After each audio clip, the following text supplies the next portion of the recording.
The winter night presses close. December darkness when the world seems thinner somehow, as if the barrier between what we know and what we fear might be penetrated by nothing more than focused attention and the willingness to acknowledge that our understanding of reality is incomplete. Outside your window, the ordinary world continues its ordinary operations. Cars pass on streets, lights glow in neighboring homes. The comfortable illusion of solidity and predictability that allows us to navigate daily existence without confronting the fundamental strangeness of being conscious entities in a universe we did not design and cannot fully comprehend. But what if I told you that this solidity is illusion? That there are places on Earth where the ordinary rules break down, where compasses spin without magnetic cores, where aircraft vanish from radar while transmitting normal readings, where ships transmit distress calls and then disappear as if the ocean opened and swallowed them without leaving debris fields that normal sinking produces. These are not fictional Hawkins, Indiana. These are not television drama invented to thrill audiences safely from their couches. These are real coordinates, real government investigations, real families who never received answers about what happened to the people they loved. Before we venture into these waters where reality breaks down, I invite you to pause and tell me, where are you listening to this? Are you at home, windows dark, drawn to mysteries that daytime rationality would dismiss? Are you driving through night, my voice accompanying you through darkness? Are you working late, seeking content that challenges comfortable assumptions about how the world operates? Leave a comment. Tell me where you are. Tell me what draws you to explorations of boundaries where known reality meets something else. And if you value investigations into phenomena that governments acknowledge but cannot explain, that science documents but cannot accommodate within current frameworks, subscribe to this channel. Press the bell. Because what we examine tonight is merely the beginning.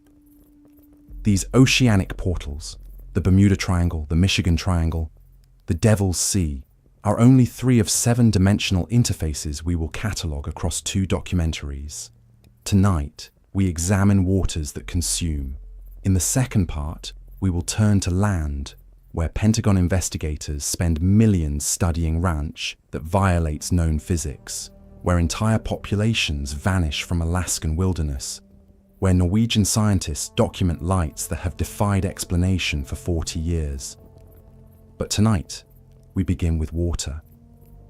With oceans and great lakes where vessels and aircraft vanish without leaving evidence they ever existed, except in departure logs and desperate families demanding answers that investigations cannot provide. In 2016, Matt and Ross Duffer created Stranger Things for Netflix, a series that would captivate millions with its vision of alternate dimensions bleeding into our world. The Upside Down, a parallel realm existing alongside our reality, separated by barriers so thin that under certain conditions they could be breached. A place of darkness and predation where the familiar becomes hostile and the comforting geometries of normal space twist into configurations that should not exist. The series was fiction, but its inspiration was not. The Duffer brothers drew from documented phenomena, government experiments that remain partially classified decades after their conclusion, locations where disappearances cluster with statistical consistency that defies explanation through normal causes, scientific measurements of anomalies that trained researchers cannot account for using known physics. Tonight, we explore 3 such locations, 3 oceanic portals where reality demonstrably breaks down in ways that have been measured, documented, investigated by military and civilian authorities, and remain unexplained despite decades or centuries of inquiry. From the Bermuda Triangle, where Flight 19 disappeared with 27 men who were never found, despite the largest air-sea rescue operation in history to that point, to the Michigan Triangle, where Flight 2501 vanished with 58 people aboard over fresh water that should have held wreckage but yielded nothing despite the most extensive search operation in American aviation history. To the Devil's Sea, where the Japanese government officially designated the region as danger zone after 5 military vessels disappeared in 6 months, including the research ship sent to investigate why vessels were disappearing. These locations share disturbing commonalities. Electronic equipment malfunctions in ways that suggest interference from sources that should not exist. Compasses behave as if magnetic north has relocated or ceased to have fixed position. Time itself seems to flow differently, with people reporting hours passing when instruments record only minutes or vice versa. And most disturbing, the disappearances follow patterns that suggest not random tragedy, but systematic removal, according to logic we cannot decipher because it operates from perspective we do not share. Before we begin this catalogue of places where the dimensional walls grow thin, I invite you to consider what it means to trust that reality is stable.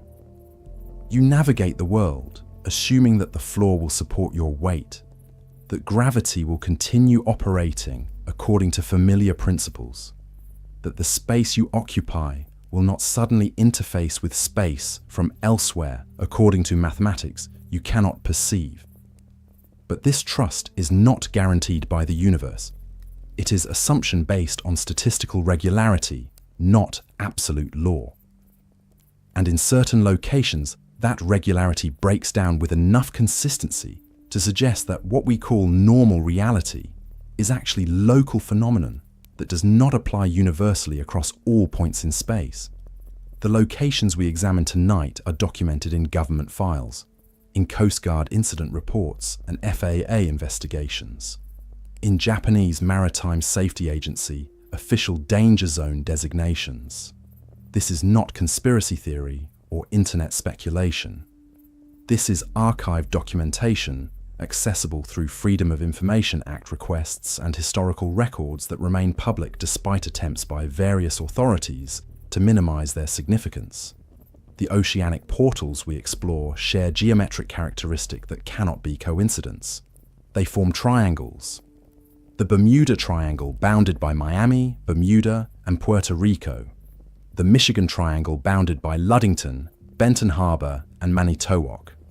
The Devil's Sea forming triangle in Pacific waters off Japan's coast. This triangular geometry appears repeatedly in dimensional interface locations, suggesting that whatever creates thin places in reality operates according to principles where triangular configurations have special significance. String theory and M-theory, the most advanced frameworks physics has developed for understanding reality's fundamental structure, propose that space includes more than the 3 dimensions we directly perceive. These additional dimensions exist not as mathematical abstractions but as physical spaces that affect how reality operates even though we cannot directly observe them because our senses and instruments evolved for 3-dimensional navigation. The oceanic portals might represent locations where these additional dimensions become temporarily accessible, where the barriers separating dimensional configurations thin under conditions we cannot yet predict, where vessels and aircraft do not crash or sink, but rather cross into adjacent dimensional spaces from which return is not guaranteed, because the paths back depend on conditions realigning in ways that occur unpredictably, if at all. This explanation sounds like science fiction, but it makes predictions that align with observed evidence better than conventional explanations do. If oceanic portals represent dimensional interfaces, we would expect equipment malfunctions as instruments designed for 3-dimensional space encounter conditions, where additional dimensions are accessible. We would expect complete disappearances without wreckage, because vessels do not crash in our dimensional space, but rather exit it. We would expect time distortions, because temporal flow depends on moving through space at consistent rate. And if dimensional boundaries become permeable, time might flow differently across configurations. We would expect geographic clustering because dimensional interfaces would exist at specific locations where conditions make barriers thin. All of these predictions match what decades of documentation from oceanic portals demonstrate occurs with disturbing consistency. I am Mr. Ravenhurst, and tonight we venture into the real dimensional portals that inspired Stranger Things. Part 1 of our investigation examines oceanic mysteries. 3 locations where water hides something that governments acknowledge but cannot explain. 3 triangular regions where the disappeared remain disappeared despite searches that should have found them if they remained in searchable space. 3 portals where fiction meets documented reality and proves that sometimes the most important question is not whether dimensional interfaces exist, but where they are and how to avoid crossing through them when barriers thin under conditions we cannot predict. Let us begin with perhaps the most famous of all dimensional anomalies. A region of Atlantic Ocean where the impossible occurs with documented regularity. Where the United States Navy lost an entire flight of aircraft and every man aboard them, despite clear weather and experienced crews. Where ships transmit distress calls and then vanish, as if the ocean opened and swallowed them without leaving debris fields that normal sinking produces. The Bermuda Triangle, the portal that consumes. Chapter 1, The Bermuda Triangle, the portal that consumes. December 5th, 1945, 2:10 in the afternoon, Fort Lauderdale Naval Air Station, Florida. 5 TBM Avenger torpedo bombers prepare for routine training flight. Flight 19. 14 crew members total, all experienced, all trained. The mission is navigation exercise, a triangle route over the Atlantic that should take 2 hours and return the aircraft to base before dark. Weather is clear, visibility unlimited, sea state calm. These are ideal flying conditions, the kind where navigation should be effortless and return automatic, the kind where disaster should be impossible for pilots of this experience operating aircraft of this reliability. At 3:40 in the afternoon, approximately 90 minutes after departure, Fort Lauderdale receives unusual radio transmission from Flight 19's leader, Lieutenant Charles Taylor. His voice is tense, confused. He reports that his compasses are malfunctioning. Both the magnetic compass and the gyro compass, independent systems that should not fail simultaneously, are providing contradictory readings. He cannot determine his position, does not know which direction is west toward the Florida coast. The tower advises him to fly west until reaching land, then follow the coastline north to Fort Lauderdale. Standard procedure, foolproof for pilots over water near known coastlines. But Taylor responds that he cannot determine which direction is west, that nothing looks right, that the ocean doesn't look as it should. Over the next 2 hours, increasingly desperate transmissions reveal pilots who are completely disoriented. They report being over the Florida Keys, but the islands below them do not match the Keys' configuration. They report flying in multiple directions, but seeing only ocean with no land visible, despite calculations indicating they should have reached the coast long before. They report that when they turn east toward what should be open Atlantic, they see land. When they turn west toward what should be Florida, they see only water. This is not mere navigational error. These are experienced military aviators trained in dead reckoning and celestial navigation. They are flying in clear weather with unlimited visibility. They have multiple independent navigation systems, and yet they cannot determine their position or identify landmarks that should be unmistakable. The transmissions become more desperate. Other pilots in the formation begin questioning Lieutenant Taylor's navigational decisions, but the confusion is universal. No one can establish reliable position. No one can determine which direction leads to safety. They are lost over waters they have flown dozens of times in conditions that should make being lost impossible. At approximately 6:20 in the evening, One transmission is particularly chilling. Lieutenant Taylor's voice, strained. "All planes close up tight. We'll have to ditch unless landfall. When the first plane drops below 10 gallons, we all go down together." This statement reveals the level of desperation. Military protocol would be to have each aircraft ditch independently when fuel exhaustion was imminent, maximizing chances that at least some crew might survive. But Taylor is keeping the formation together, perhaps hoping that concentration will make them easier to find, or perhaps recognizing that whatever has gone wrong has gone so fundamentally wrong that separation would doom everyone, while unity might offer slim hope of collective survival. The final transmission from Flight 19 is received at 7:04 in the evening, 4 hours after the initial compass malfunction report. The voice is barely audible through static that should not exist in clear weather over calm waters. Then silence. No distress calls, no emergency beacon signals, no communication of any kind. 5 aircraft with 14 men aboard vanish as completely as if they had flown into void, rather than merely running out of fuel over known waters that should have held their wreckage for recovery. The Navy launches response immediately. Within 20 minutes of Flight 19's final transmission, search aircraft are airborne. Martin Mariner, flying boats, PBM-5s, designed specifically for ocean search and rescue. One of these, Training 49, takes off from Banana River Naval Air Station with 13 crew aboard. The Mariner is robust aircraft, capable of landing on water, equipped with radar and extensive search equipment.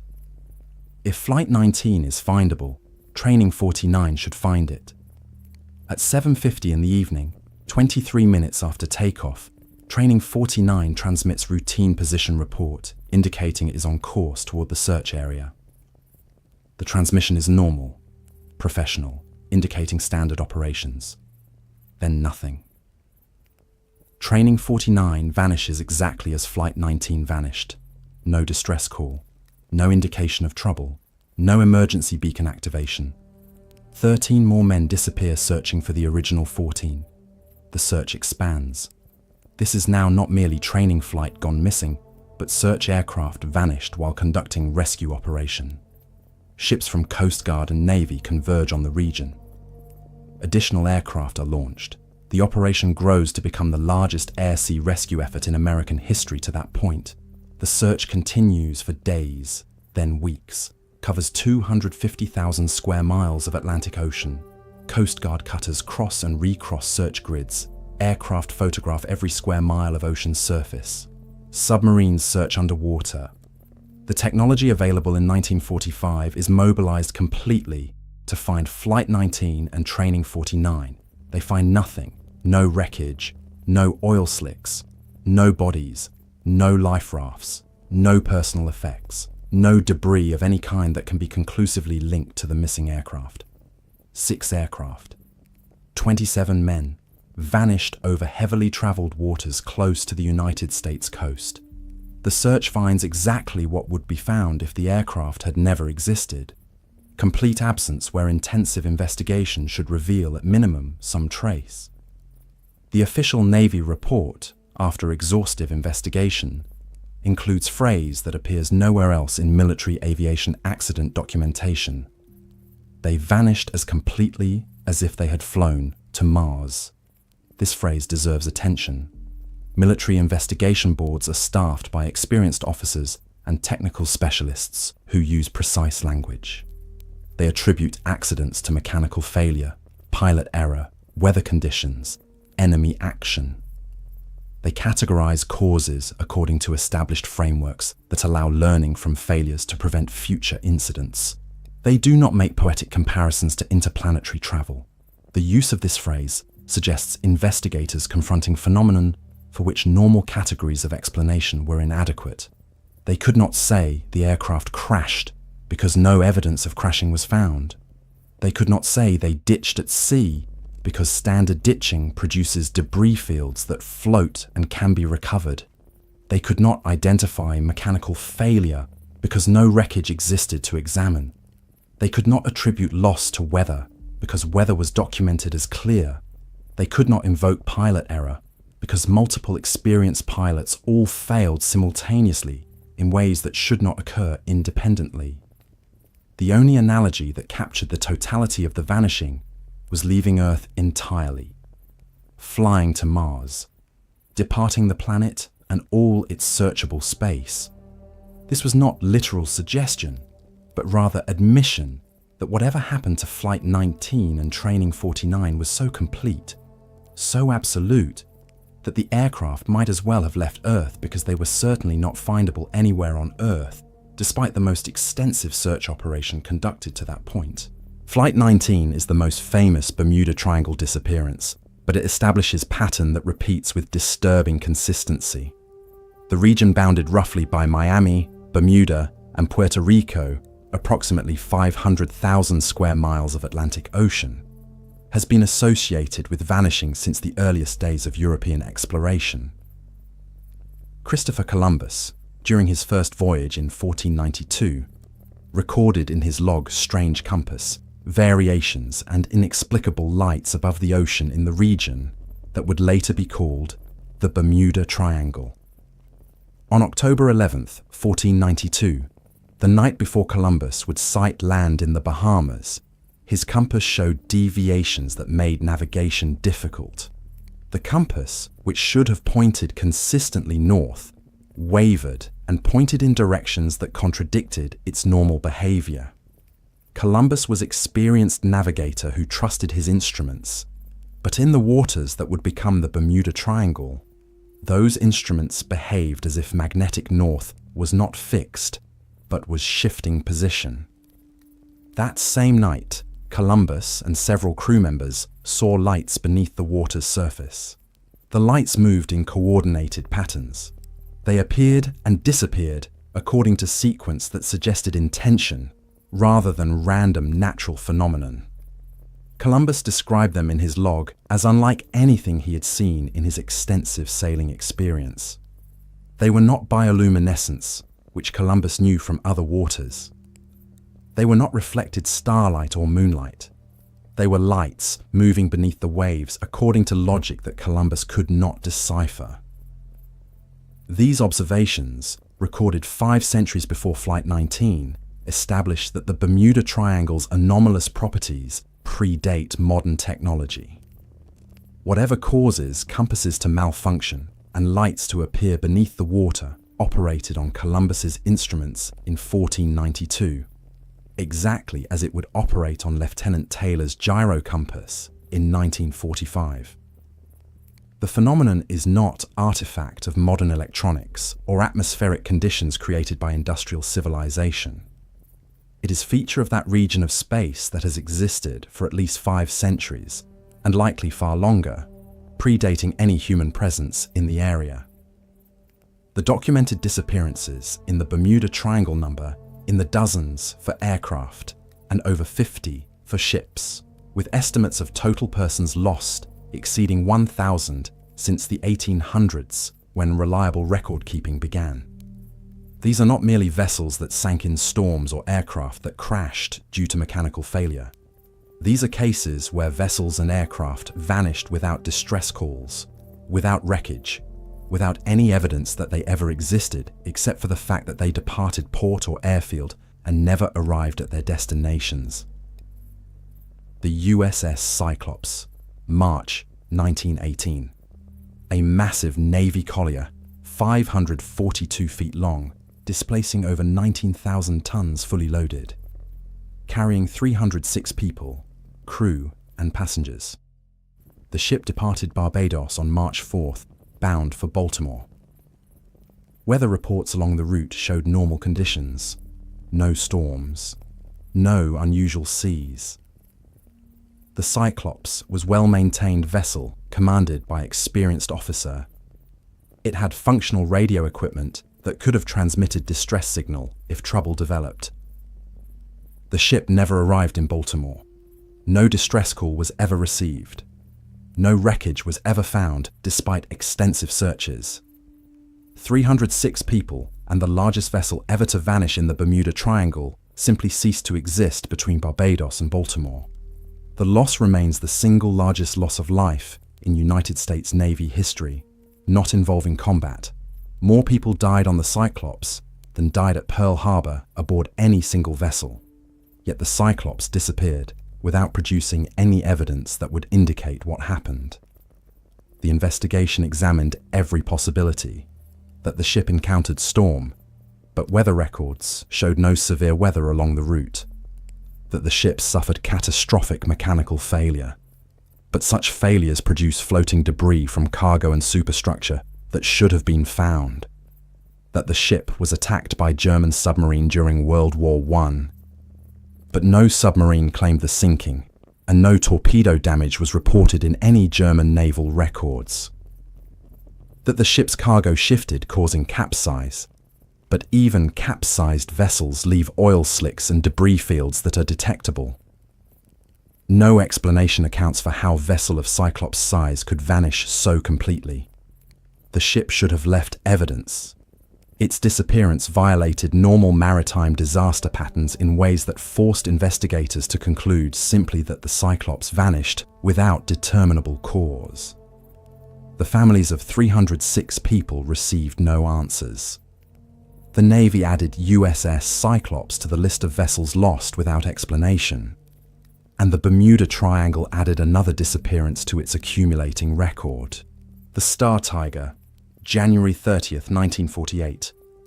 Tudor 4 airliner operated by British South American Airways, carrying 29 passengers and crew, flying from the Azores to Bermuda, a route that crosses the western edge of what would be called the Bermuda Triangle. Weather was clear, visibility good.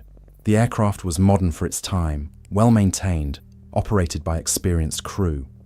At 3:15 in the morning, the Star Tiger transmitted routine position report indicating it was approximately 400 miles northeast of Bermuda, on course, on schedule. Weather was reported as excellent. No mechanical issues. The transmission was professional and calm. Standard communication showing normal flight operations. This was the last communication received from Star Tiger. The aircraft never transmitted again, never arrived in Bermuda, simply vanished during routine flight over ocean in good weather. Search operations began at dawn when Star Tiger failed to arrive. Aircraft and ships covered the route. Found nothing. No wreckage. No bodies. No debris. No oil slick. Nothing to indicate that aircraft carrying 29 people had passed through that airspace, except the routine position report transmitted hours before. The investigation conducted by British authorities examined every aspect of the flight: maintenance records, weather data, crew qualifications, radio communications, and concluded with statement that appears in official investigation report. What happened in this case will never be known, and the fate of Star Tiger must remain an unsolved mystery. This is extraordinary admission from official investigation. Investigators are trained to determine causes. Their purpose is to establish what happened so that future incidents can be prevented. Concluding that what happened will never be known is admission that the disappearance defies the investigative frameworks that normally produce answers. Star Tiger vanished in ways that should not be possible, and investigators acknowledged that they could not explain it using available evidence and known categories of causation. The Star Oriole, January 17th, 1949. Sister ship to Star Tiger, operated by same airline, flying same basic route, departing Bermuda bound for Jamaica, exactly 1 year after Star Tiger's disappearance. The repetition suggests pattern rather than isolated incident. Star Ariel departed Bermuda with 20 people aboard. Weather was excellent. The aircraft was in perfect mechanical condition. The crew was experienced. At 8:40 in the morning, approximately 1 hour after departure, Star Ariel transmitted routine position report. Everything was normal. The aircraft was on course. No problems reported. This was the last communication. Star Ariel vanished within sight of land, over waters that were heavily traveled. and close to multiple islands where any crash should have been visible or audible to witnesses. Search operations found nothing. The aircraft had disappeared as completely as Star Tiger. Same airline, same aircraft type, same route, same pattern of routine communication followed by absolute silence and complete absence of wreckage. The repetition eliminated explanations that might account for single incident through unlikely coincidence. Two aircraft of same type, operated by same airline, flying similar routes, both vanishing within 13 months without leaving any trace. This was pattern that indicated systematic phenomenon rather than random accidents. British South American Airways discontinued the route. The Tudor 4 aircraft type was eventually withdrawn from service. But neither action addressed the fundamental mystery of where Star Tiger and Star Ariel went. The aircraft did not crash in conventional sense because crashes leave wreckage. They did not ditch at sea because ditching leaves debris fields. They simply ceased to exist in observable space while transmitting communications, indicating normal operations. The Douglas DC-3. December 28, 1948. Carrying 32 passengers and crew. Departing San Juan, Puerto Rico, bound for Miami. The flight path crosses directly through the Bermuda Triangle. This was routine commercial flight on heavily traveled route. The DC-3 was reliable aircraft type. The crew was experienced. Weather was acceptable for commercial operations. At 4:13 in the morning, the aircraft transmitted position report indicating it was 50 miles south of Miami, approaching for landing. The pilot reported he could see the lights of Miami. He was preparing to contact Miami Tower for landing clearance. Everything was normal. The aircraft was within sight of its destination, minutes from safe landing. That transmission was the last communication received from the DC-3. The aircraft never contacted Miami Tower, never appeared on approach radar, never landed. It vanished 50 miles from Miami while the pilot reported seeing the city lights. Vanished while under air traffic control surveillance. Vanished during final approach when dozens of ground witnesses should have been able to see or hear any crash. Search operations found nothing despite covering waters within sight of Miami. The DC-3 had disappeared during the final minutes of routine flight, so close to destination that the pilot could see landing lights, yet it left no trace that searchers could find. The aircraft should have crashed on land or into water close to shore if it lost power or suffered catastrophic failure. Its wreckage should have been immediately visible. Searchers found nothing because there was nothing to find in searchable space. The pattern across these cases is disturbingly consistent. Modern, well-maintained vessels and aircraft. Experienced crews. Clear weather or at worst, moderate conditions well within operational parameters. Functional communication equipment that could have transmitted distress calls but did not. Complete absence of wreckage despite searches covering thousands of square miles using ships, aircraft, and eventually satellites capable of detecting debris that earlier search technologies would miss. Disappearances occurring as if the vehicles simply stopped existing in the middle of transmitting routine messages or flying routine courses.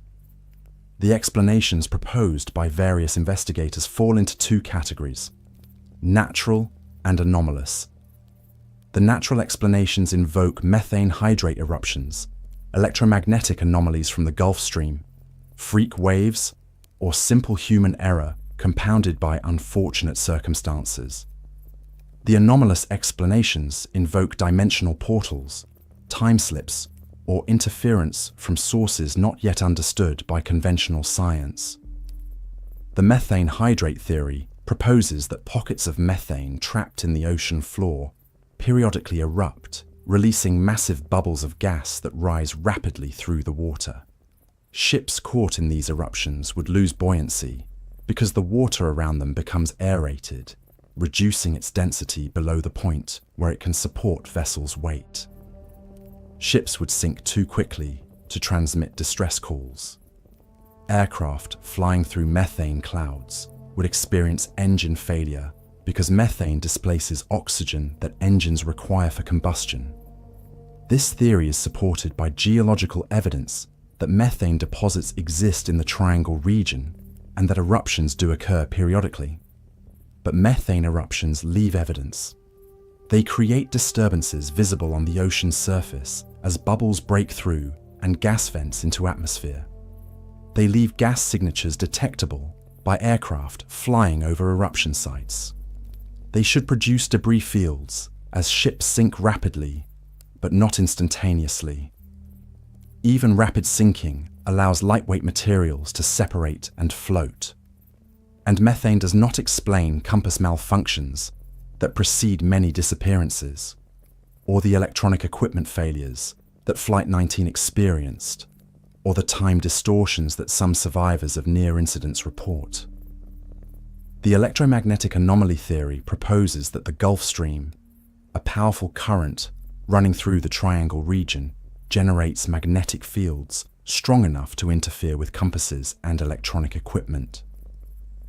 The interaction between moving conductive seawater and Earth's magnetic field does produce electromagnetic effects.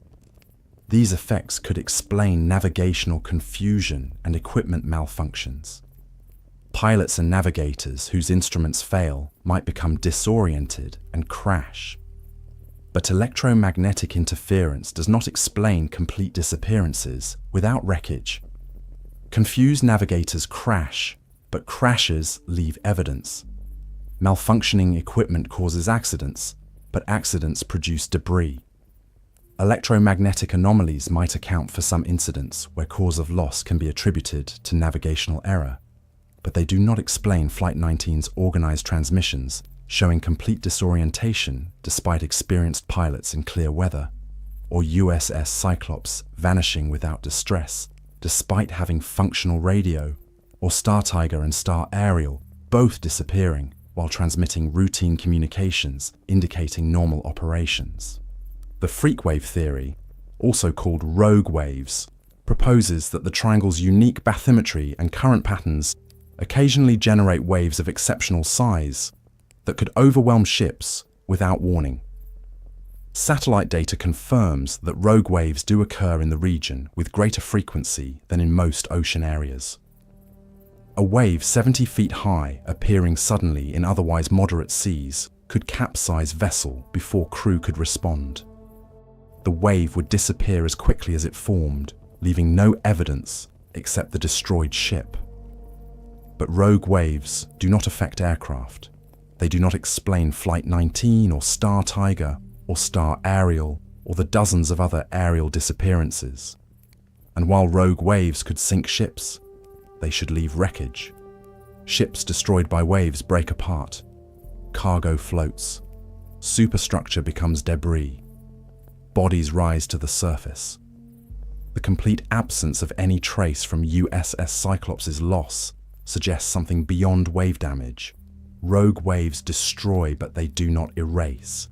Each natural explanation accounts for some aspects of some disappearances, but no natural explanation accounts for the totality of the pattern, the compass malfunctions that precede incidents, the electronic failures that Flight 19 and other aircraft experienced, the complete absence of wreckage from multiple ships and aircraft despite exhaustive searches, the clusters of disappearances in specific sub-regions within the larger triangle, the reports from survivors of near incidents describing green fog, time distortions, and equipment failures that resolved spontaneously when they exited certain areas.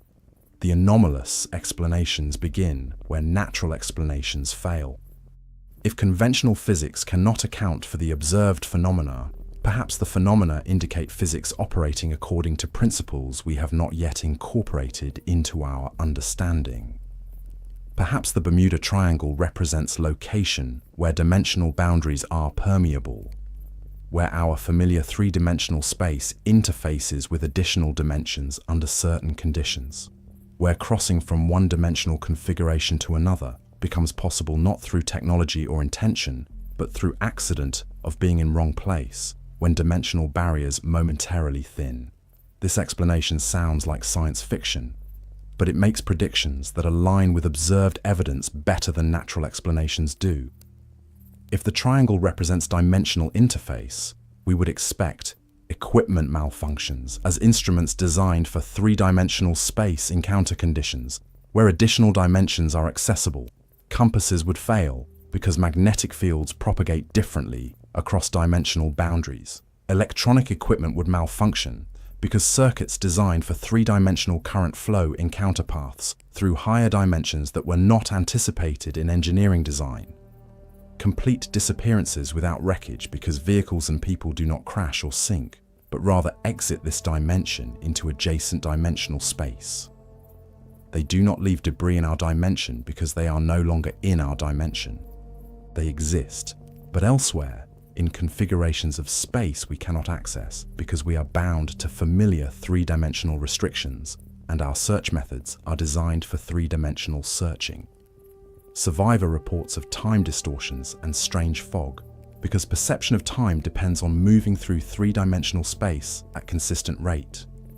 If additional dimensions become accessible, time might flow at different rates or in directions that make no sense from three-dimensional perspective. The green fog might be how our visual systems interpret seeing into dimensional spaces for which we have no evolved perceptual categories.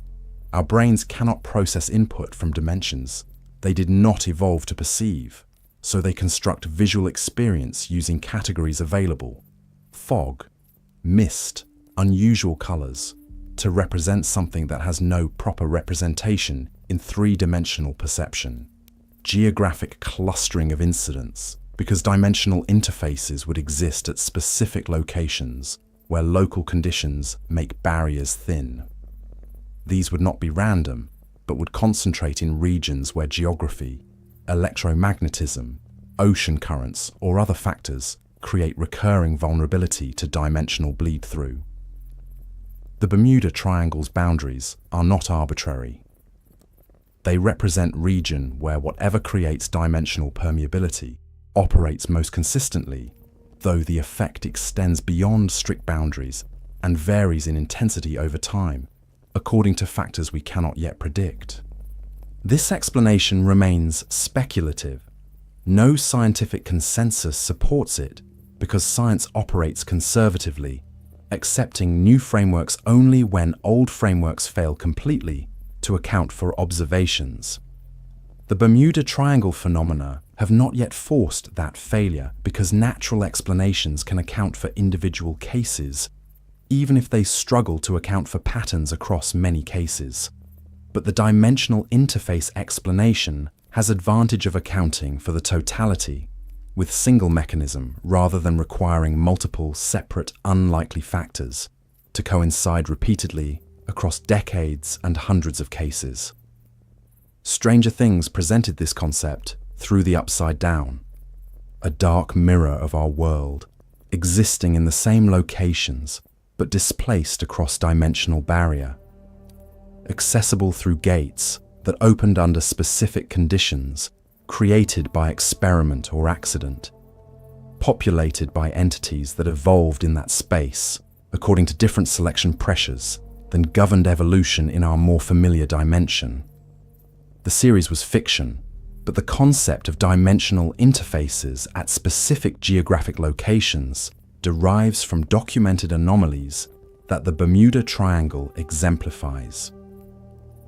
The Duffer Brothers did not invent the idea of thin places where barriers between worlds break down. They dramatized it, made it narratively compelling, created characters and threats that television audiences could follow across multiple seasons. But the foundation exists in accumulated evidence that defies explanation through conventional physics. Stand at the edge of the Atlantic and look east toward where Flight 19 vanished 79 years ago. The ocean appears normal. Waves follow familiar patterns. Clouds move according to meteorological principles. Ships pass on the horizon, safely navigating waters that have claimed dozens before them. Everything looks ordinary because most of the time, it is ordinary. Dimensional interfaces are not constant but conditional, appearing when combinations of factors align in ways we cannot predict because we do not yet understand what factors are relevant. But the disappeared remain disappeared. 27 men from Flight 19 and Training 49. The 306 aboard USS Cyclops. The 29 on Star Tiger. The 20 on Star Ariel. The 32 on the DC-3. Dozens of additional passengers and crew from other vessels and aircraft across 2 centuries.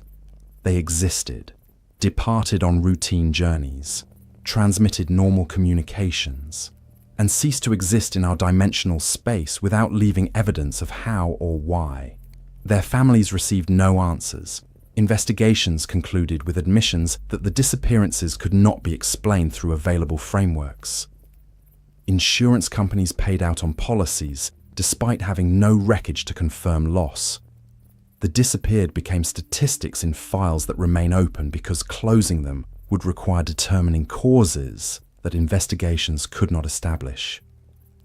The Bermuda Triangle continues to claim vessels and aircraft at rates that some statisticians argue are not anomalous when corrected for traffic density.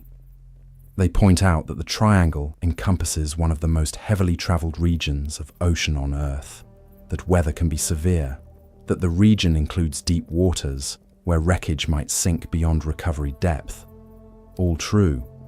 But the disappearances that resist explanation, the ones without wreckage, without distress signals, without any evidence except absence, these continue to accumulate.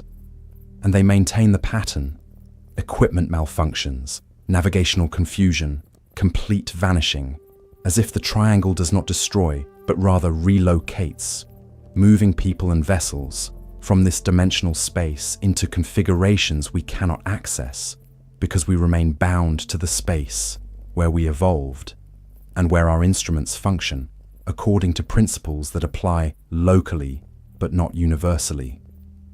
We ascend now from Atlantic waters, where Flight 19 vanished 79 years ago and has never been found, despite the ocean floor being mapped in detail sufficient to reveal individual shipwrecks from centuries past. We turn to different portal, not oceanic expanse, but inland water. The Great Lakes. Fresh water that should be safer than salt because it is enclosed, mapped, and heavily traveled by ships that can seek shelter in numerous ports along the shores. But in one lake, in one triangular region, disappearances occur with frequency that matches oceanic portals. Aircraft vanish, ships disappear. People report time distortions and compass failures identical to what Bermuda Triangle survivors describe. The Michigan Triangle, where fresh water hides the same anomalies as ocean depths. Chapter 2. The Michigan Triangle, freshwater portal, Lake Michigan, the third largest of the Great Lakes by surface area. Approximately 58,000 square kilometers of fresh water stretching between Michigan's shores on the east and Wisconsin's on the west. This is not ocean. This is enclosed body of water, completely mapped with shores visible from most points on the lake. Navigation should be simpler than oceanic navigation because landmarks are always within sight or within radio range. Rescue should be faster because Coast Guard stations line the shores at regular intervals. Disappearances should be rarer because the contained environment limits how far wreckage can drift and makes comprehensive searches more feasible. Yet in triangular region, bounded roughly by Ludington, Michigan on the east coast, Benton Harbor, Michigan at the southern tip, and Manitowoc, Wisconsin on the west coast, vessels and aircraft vanish with consistency that has earned the region designation as the Michigan Triangle, a freshwater analogue to the more famous Bermuda Triangle. And the pattern matches oceanic portals with precision that suggests whatever creates dimensional interfaces operates in both salt and fresh water according to same principles. The Michigan Triangle shares characteristics with the Bermuda Triangle that are too specific to be coincidental. Ships disappear without distress calls despite having functional radio equipment. Aircraft crash in circumstances where weather and mechanical condition cannot account for the loss. Wreckage is either never found or discovered in locations that make no sense, given last known positions and prevailing winds or currents. Time distortions are reported by survivors who experience hours in subjective time, while instruments record only minutes elapsed. Compasses malfunction without magnetic anomalies that would explain the deviation. And most disturbing, witnesses describe green fog and strange lights immediately before incidents occur. The same green fog and lights reported in the Bermuda Triangle, connecting freshwater portal to oceanic portal through phenomena that should not appear in both locations unless they share common cause. The most famous Michigan Triangle disappearance is Northwest Airlines Flight 2501, June 23, 1950, DC-4 aircraft flying from New York to Minneapolis, 55 passengers, 3 crew, total of 58 people aboard. The pilot, Robert Lind, was experienced airman with thousands of hours. The aircraft was well-maintained Douglas DC-4, 4-engine airliner that was workhorse of commercial aviation in the post-war period. Weather reports showed thunderstorms over the lake, but conditions were within operational parameters for commercial aviation. Storms were expected, but they were not severe enough to ground flights or to pose unusual hazards to experienced crews. At 11:37 in the evening, Flight 2501 requests permission from air traffic control to descend from assigned altitude of 3,500 feet to 2,500 feet to avoid turbulence. This is routine request. Pilots encountering rough air ask for altitude changes to find smoother conditions. Air traffic control denies the request because another aircraft is at 2,500 feet in the same area. Maintaining vertical separation between aircraft is fundamental safety requirement. The pilot acknowledges the denial and indicates he will maintain 3,500 feet. This is standard communication showing normal operations and crew awareness of surrounding traffic. At 11:51, 14 minutes after the altitude request, Flight 2501 transmits position report indicating it is over Battle Creek, Michigan, roughly on course and on schedule for arrival in Minneapolis. The transmission is professional, no indication of trouble, no suggestion that anything is wrong. The crew sounds calm and routine. This is the last communication received from Flight 2501. 14 minutes of normal operations followed by silence. When Flight 2501 fails to arrive at Minneapolis on schedule, air traffic control attempts to contact the aircraft. No response. They contact Chicago Air Traffic Control to determine if Flight 2501 diverted there due to weather. Chicago has no contact. They contact Coast Guard stations along Lake Michigan shores to inquire whether any distress calls were received or whether any witnesses reported seeing aircraft in trouble. No distress calls, no witness reports. Flight 2501 has disappeared somewhere between its 11:51 position report over Battle Creek and its expected arrival time in Minneapolis, approximately 2 hours later. 58 people aboard a 4-engine commercial airliner have vanished over one of the most populous regions of the United States, surrounded by cities and airports and Coast Guard stations, and no one saw or heard anything that would indicate what happened. Search operations begin at dawn. The search becomes the largest and most expensive in American aviation history to that point, surpassing even the Flight 19 search operation in the Bermuda Triangle. Coast Guard vessels sweep Lake Michigan's eastern shore. Civil Air Patrol aircraft cover the lake systematically. Navy ships are dispatched from Great Lakes training stations. Hundreds of volunteers search beaches and shallow waters. Aircraft fly grid patterns covering thousands of square miles. The search continues for weeks, employing every available resource from military and civilian authorities. Some debris is recovered. Small pieces of aircraft structure wash ashore on beaches near South Haven and Benton Harbor, Michigan. Some personal belongings from passengers are found. A blanket with Northwest Airlines logo. A few pieces of luggage. Items that confirm the aircraft broke apart and that some material fell into the lake. But the main wreckage is never found. The bulk of the aircraft, engines, fuselage, wings, tail assembly, is never located despite searches covering the relevant region, repeatedly using sonar, divers, and eventually side-scan sonar technology that can detect metal signatures on lake bottom even when buried in sediment. The lake at the presumed crash site averages 85 meters deep. This is not ocean abyss. This is depth well within capability of salvage operations that routinely recover vessels and aircraft from similar or greater depths. The lake bottom is relatively smooth, without trenches or canyons where wreckage might disappear. Yet no search has located the main wreckage of Flight 2501. 58 people aboard a commercial airliner vanished over one of the most heavily traveled bodies of water in North America, and despite the largest search operation conducted to that point, they are never found. The investigation determines that Flight 2501 crashed into Lake Michigan. The small debris and personal effects prove that, but the investigation cannot determine why it crashed. Weather was challenging, but not outside operational limits that DC-4 aircraft regularly operated in. The aircraft was well maintained with no known mechanical issues. The crew was experienced and had transmitted normal communications minutes before disappearing. There is no reason, given available evidence, for the aircraft to have suddenly crashed without transmitting distress call or indication of trouble. The absence of main wreckage becomes central mystery that investigation cannot resolve. When aircraft crash into water, they behave according to predictable patterns.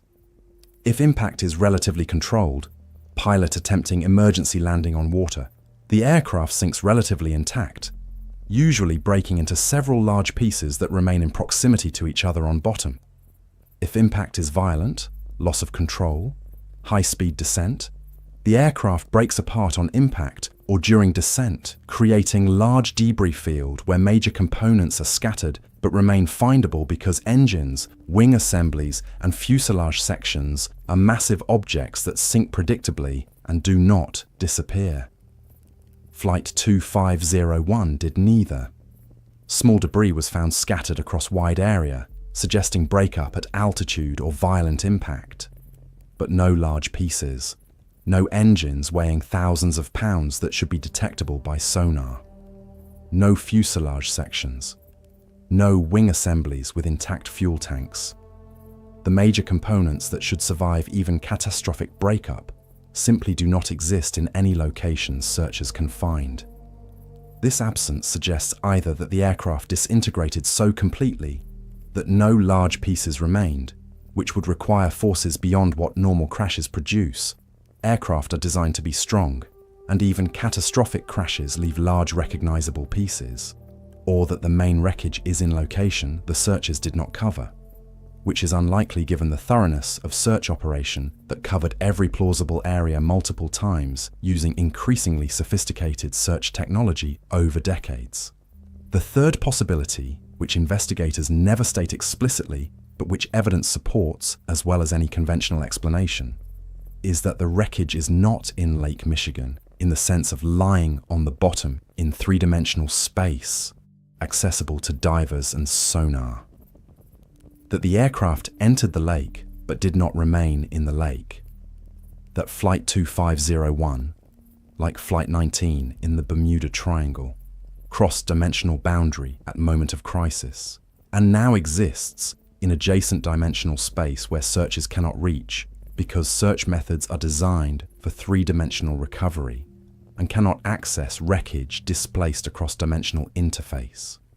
Flight 2501 is the most dramatic Michigan Triangle disappearance, but is far from isolated. Multiple vessels and aircraft have vanished in the region under circumstances that resist conventional explanation through accidents or weather. Captain George Donner. April 28, 1937. Captain of the O.M. McFarland, a cargo ship crossing Lake Michigan with load of coal. The ship is on routine voyage from Erie, Pennsylvania to Port Washington, Wisconsin. Weather is good. Seas are calm. Operations are normal. Captain Donner is an experienced sailor who has crossed Lake Michigan hundreds of times. He knows these waters thoroughly. There is no reason for concern. At approximately 11 p.m., Captain Donner is in his cabin. He tells crew he is going to rest and should be wakened when the ship approaches port in 3 hours. Standard procedure for captains sleeping while underway. The cabin door is closed from inside, locked. The crew continues normal operations. The ship proceeds on course toward Port Washington. Everything is routine. At 2 a.m., crew knocks on captain's door to wake him as instructed. The ship is approaching port. The captain needs to be on bridge to supervise docking operations. No response to knocking. They knock louder, calling the captain's name. Still no response. Concerned that the captain might be ill or injured, crew forces the door open. The door is locked from inside, requiring significant effort to break the latch. They enter the cabin.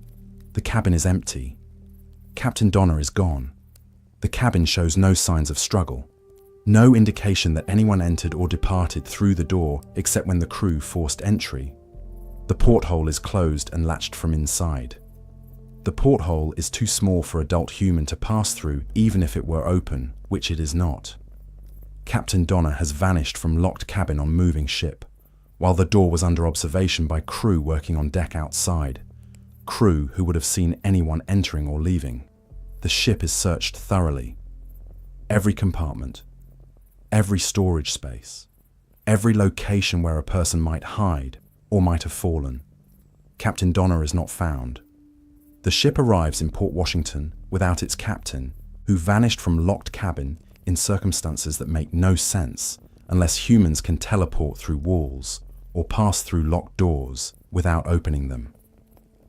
The official explanation proposed by investigators is that Captain Donner somehow opened the door without being seen by crew, exited the cabin without telling anyone, approached the rail in darkness, and either fell or jumped overboard. But this explanation requires multiple unlikely assumptions. That experienced captain would leave his cabin without informing crew, despite giving explicit instructions to be wakened. That he would approach the ship's rail in darkness without purpose, that crew could determine. That he would go overboard without making sound that would alert crew who were on deck within hearing distance. That the cabin door, which crew found locked from inside, was somehow not locked when captain exited despite physical evidence showing it was locked. Every element of this explanation requires coincidences and unlikely behaviors. The simpler explanation, which no official investigation could accept because it violates conventional understanding of physical possibility, is that Captain Donner did not exit through the door or porthole, but rather through dimensional boundary that existed in his cabin under conditions present that night. That he crossed into adjacent dimensional space, not through intention or awareness, but through accident of being in specific location at specific time when boundary became permeable. That he now exists elsewhere, in configuration of space that searches could not reach, because searches operated under assumption that missing person must be somewhere in three-dimensional lake. The Rosa Belle, April 21st, 1921. Schooner with 11 crew members. Sailing from Chicago to Michigan coast. Last seen by witnesses passing through relatively calm waters. Weather was not ideal, but was well within operational parameters for vessels of this type, which were designed for Great Lakes conditions and could handle significant weather. The Rosa Belle simply vanished. No distress call, though ships of that era often lacked radio, so absence of distress communication is less significant than for modern vessels. But no wreckage found despite extensive searches. 11 men and their vessel disappeared, as completely as if they had sailed off the edge of the world that mariners once feared existed in oceans but should not exist in enclosed lake with visible shores. Thomas Hume, May 21st, 1898. Lumber schooner, 7 crew. Departed Chicago bound for Muskegon, Michigan with load of lumber. Weather was calm, visibility was good. Crossing Lake Michigan in late May with lumber cargo should have been routine operation that ships completed safely hundreds of times each season. The Thomas Hume never arrived in Muskegon. Search found no trace, no wreckage, no bodies, no lumber cargo that should have floated even if the ship sank, as lumber is buoyant and should create massive debris field that would be immediately visible. 7 men and their vessel erased from existence between departure and destination, without leaving evidence that they ever made the journey except in Chicago port records showing the ship left on schedule with full cargo. The pattern across Michigan Triangle disappearances matches patterns in oceanic portals with precision that suggests common mechanism. Vessels and aircraft vanishing without distress, caused despite having functional communications equipment where applicable. Wreckage either completely absent or found in locations that make no sense given last known positions and environmental conditions. Disappearances occurring in good weather or moderate conditions that should not challenge experienced operators.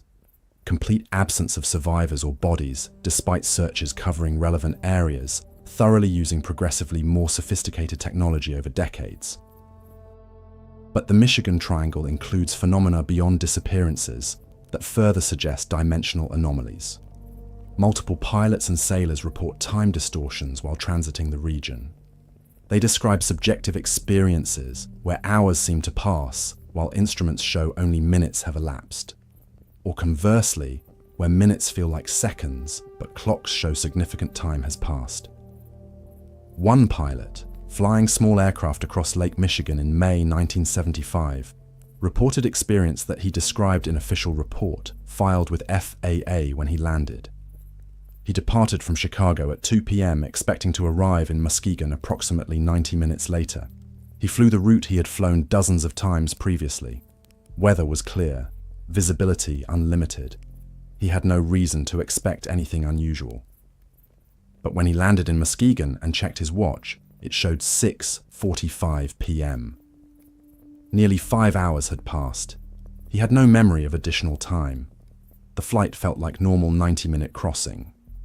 His fuel consumption was consistent with 90-minute flight, not 5-hour flight. His fuel gauges confirmed that he had burned only the amount of fuel that 90 minutes would consume. But 4 independent clocks, his wristwatch, 3 instruments in the aircraft, and the tower clock at Muskegon Airport all showed that more time had passed than his subjective experience or fuel consumption would indicate. This is not a unique incident.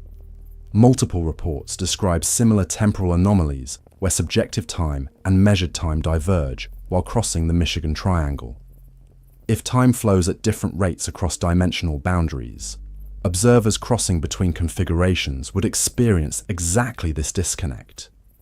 Their subjective time would continue at rate determined by whichever dimensional configuration their consciousness primarily occupies, while instruments designed for 3-dimensional time measurement would measure elapsed time according to different dimensional perspective. The pilot exists in both configurations simultaneously during transition, experiencing time at one rate subjectively, while instruments measure time at different rate objectively, creating discrepancy that both pilot and instruments record as real, because both measurements are real from their respective dimensional perspectives. Compass malfunctions are reported with frequency elevated above baseline expectations for freshwater lake, where magnetic anomalies should be minimal. Lake Michigan has no volcanic activity, no unusual mineral deposits, no obvious geological features that would explain widespread magnetic interference. Yet pilots describe compasses spinning or pointing in directions inconsistent with known magnetic north. Sailors report magnetic compasses becoming unreliable without explanation that ship's equipment can diagnose. GPS systems, which do not depend on magnetic fields but rather on satellite positioning, show position errors that cannot be attributed to signal interference or equipment malfunction. These navigation failures match what would occur if additional dimensions became temporarily accessible, allowing instruments designed for three-dimensional space to detect influences from configurations where magnetic fields and satellite positions map differently than in standard space. Strange lights are reported by multiple witnesses across decades. Lights that pace aircraft flying across the lake. Lights that rise from the water, ascending into sky without leaving trail or producing sound. Lights that move in coordinated patterns, suggesting control or intelligence rather than natural phenomena like St. Elmo's fire or ball lightning. These reports predate modern drones or aircraft with sophisticated lighting systems. They describe phenomena from 1930s and 40s when no technology existed that could produce the observed behaviors. The lights are consistent with Hessdalen phenomena documented in Norway, suggesting that whatever manifests in Norwegian valleys also manifests over Michigan waters, a global pattern of dimensional interface phenomena that appear wherever conditions create thin places in reality. Green fog appears in multiple accounts spanning decades. Pilots and sailors describe sudden fog banks forming instantaneously in clear conditions. Normal fog forms gradually as temperature and humidity change. Meteorological fog has precursors that observers can detect.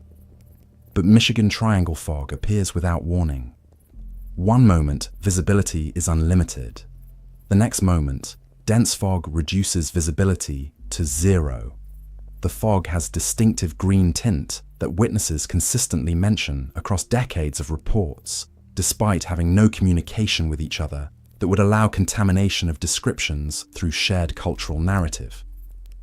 The green color is anomalous because normal fog is white or gray, taking color from suspended water droplets that scatter all wavelengths of light equally. This green fog matches descriptions from Bermuda Triangle survivors. The color, the sudden appearance, the complete obscuration followed by equally sudden clearing that leaves no meteorological evidence fog had been present. If green fog represents visual manifestation of dimensional interface becoming permeable, we would expect consistent descriptions across different portal locations. Observers in Bermuda and Michigan, separated by thousands of miles and decades of time, describe identical phenomena because they are observing same type of dimensional boundary crossing under similar conditions. Their visual systems attempt to process input from dimensional configurations for which human perception did not evolve, producing experience of green fog as nearest representational category available to consciousness encountering something that has no proper representation in three-dimensional perception. The Michigan Triangle remains active. Disappearances continue though, with less frequency than peak periods in early to mid-20th century, when commercial shipping and aviation across the lake were at highest density. Ships still vanish occasionally. Small aircraft still crash without explanation. Boaters still report compass failures and time distortions. The portal is not closed because it is not something that opens and closes according to human timeline. It is feature of local reality that exists continuously, but manifests observably only when specific conditions align in ways we cannot predict, because we do not understand which factors determine when dimensional boundaries become permeable enough that crossing occurs. Stranger Things depicted the upside down as accessible through gates in specific locations. The Michigan Triangle suggests that such gates exist not merely in one town, but at multiple points across geography. That dimensional interfaces are features of space rather than artifacts of particular accidents or experiments. The fresh water of Lake Michigan hides the same anomalies as Atlantic depths because geography or electromagnetism or bathymetry or some combination of factors creates conditions where this region of space interfaces with adjacent dimensional configurations more readily than surrounding areas. The 58 passengers and crew of Flight 2501 remain missing 74 years after their disappearance. the searches found small debris confirming the aircraft broke apart. But they did not find the people, did not find the main wreckage, did not find bodies or personal effects in quantities that should exist if 58 people crashed into lake bottom that has been searched repeatedly using technology capable of detecting individual pieces of metal under sediment. The disappeared existed, boarded aircraft in New York, flew across several states, transmitted position reports showing normal flight, and then ceased to exist in searchable space, leaving behind families who demanded answers and investigators who admitted they could not explain where an entire commercial airliner and everyone aboard it went. Captain Donner vanished from locked cabin while crew worked on deck outside. The Rosabelle and Thomas Hume disappeared with all hands without leaving wreckage that should float even if vessels sank. Time distorts for pilots and sailors crossing the lake, creating discrepancies between subjective experience and measured chronological passage. Compasses malfunction. GPS shows position errors. Green fog appears and vanishes. Lights rise from water and pace aircraft. All phenomena matching what occurs in oceanic portals thousands of miles away, connecting freshwater triangle to saltwater triangle through common pattern that suggests dimensional interfaces operate according to principles that apply globally rather than being limited to specific, unusual locations. We ascend from Michigan waters, where fresh water demonstrates that portals are not limited to oceans, that dimensional anomalies respect no boundary between salt and fresh, that the conditions creating thin places in reality occur in landlocked seas as readily as in oceanic expanses. We turn now to portal on opposite side of world from the Bermuda Triangle, to Pacific waters off Japan's coast, where the Japanese government, after exhaustive investigation, officially designated the region as danger zone, where 5 military vessels disappeared in 6 months, including research ship sent to investigate why vessels were disappearing, where the pattern established in Atlantic and duplicated in Michigan repeats in Pacific, with precision suggesting dimensional interfaces are systematic features of Earth's geometry rather than isolated anomalies. The Devil's Sea, Japan's Dragon Triangle, where the East mirrors the West. Chapter 3. The Devil's Sea, Japan's Dragon Triangle, Pacific Ocean, approximately 100 kilometers south of Tokyo. A roughly triangular region bounded by Miyake Island, Iwo Jima, and coastal Japan. Known in Japanese as Mano Umi, the Devil's Sea. Known internationally as the Dragon's Triangle, named for legends of dragons that dwelled in these waters and destroyed vessels that dared intrude on their territory. But the phenomena documented in this region require no mythology to inspire fear. The disappearances are real. The Japanese government response is real. The designation of the Devil's Sea as official danger zone is real. And the pattern mirrors the Bermuda Triangle and Michigan Triangle with such precision that dismissing any one location requires dismissing all three, which accumulated evidence makes increasingly difficult for any framework that claims to account for physical reality. The modern documentation of the Devil's Sea as recognized dimensional portal begins in 1952, though Japanese maritime records document strange occurrences in the region extending back centuries. But 1952 marks the year when disappearances accelerated to frequency that forced government acknowledgement and institutional response that remains unprecedented in modern maritime administration. Between January and June 1952, 5 military vessels disappeared in the Devil's Sea region, not merchant vessels whose loss might be attributed to poor maintenance or undertrained crews. Military vessels, Japanese Maritime Safety Agency research ships, well-maintained, experienced crews, modern navigation and communication equipment for the era. They departed on routine missions, transmitted normal position reports, and then vanished without distress calls, without wreckage, without any evidence except absence where presence had been documented hours before. The most significant loss was the Kaiyomaru No. 5, a research vessel explicitly sent to investigate the Devil's Sea disappearances. The irony is grim, and the pattern is disturbingly familiar from other portal locations. Authorities concerned about cluster of vessel losses dispatch research ship to study the region's characteristics and determine whether unusual oceanographic or atmospheric conditions might account for the disappearances. The vessel sent to find answers becomes itself another disappearance requiring explanation. The phenomenon consumes those who investigate it, incorporating investigators into the data set they sought to explain. Kaiyomaru No. 5 carried 31 people. Scientists, Maritime Safety Agency personnel, crew. The vessel was equipped with instrumentation designed to measure oceanographic conditions, magnetic fields, atmospheric pressure, and other environmental factors that might reveal why vessels were disappearing with such frequency. The ship departed on September 24, 1952, heading into the Devil's Sea region to conduct measurements and observations. The vessel vanished. No distress call despite having functional radio, designed specifically for emergency communication. No wreckage recovered, despite searches covering the region where the ship should have been operating, according to its filed mission plan. 31 more people disappeared while attempting to explain why people were disappearing. The research vessel sent to solve the mystery became part of the mystery, demonstrating that whatever operates in the Devil's Sea is indifferent to human intention. Investigation does not confer immunity.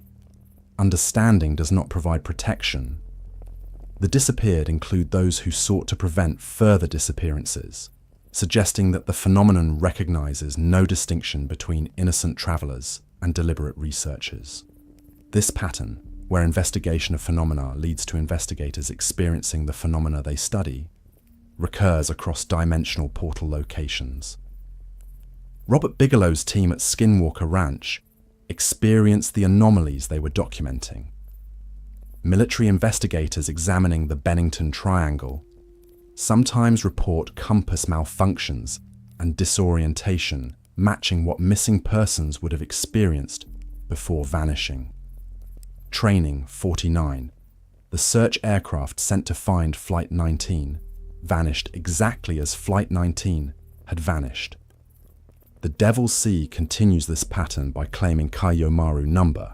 5, establishing that dimensional interfaces do not merely occur randomly, but respond to human presence in ways that suggest the boundaries between dimensions might thin more readily when human activity concentrates attention on them, as if observation itself affects dimensional permeability in ways quantum physics hints at, but conventional understanding has not yet fully incorporated.